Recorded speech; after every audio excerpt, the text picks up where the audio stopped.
Congresswoman Edwards, let me start with you.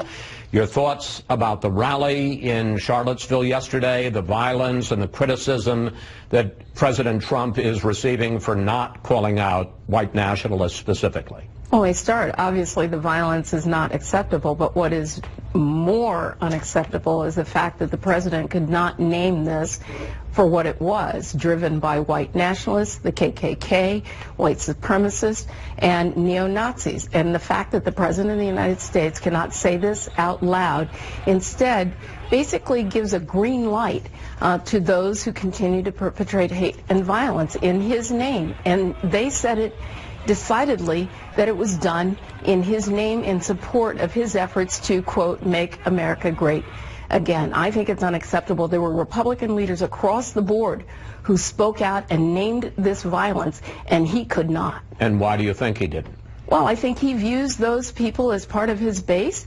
They stood out and said that they supported him and that they were doing this in his name.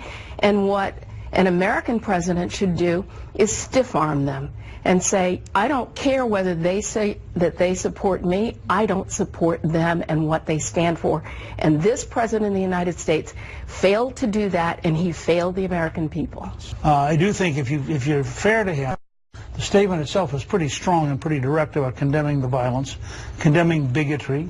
I mean, he talks very specifically about condemning racism. But let me also point out, Trump explicitly repudiated the KKK in the campaign.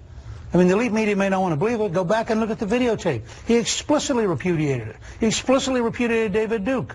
It is a falsehood to suggest that conservatism, which believes in liberty, has anything to do with Nazism. Nazism then why doesn't the president come out and say that? And the fact is, it took him days to repudiate David Duke, and now you're telling us that it's going to be a couple of days, and he'll come out and say we should distance ourselves from the KKK and from white supremacists. This is not acceptable for a president of the United States. First of all, in his inaugural, he said all of us bleed the same blood. He said there's no grounds for racism. He said it is unpatriotic to be racism. You cannot be a good American and be a racist. That's the inaugural. And yesterday was racist on the street. He didn't say it. And yesterday he came out and he said he was against all of the bigotry. He was against racism. If you read it,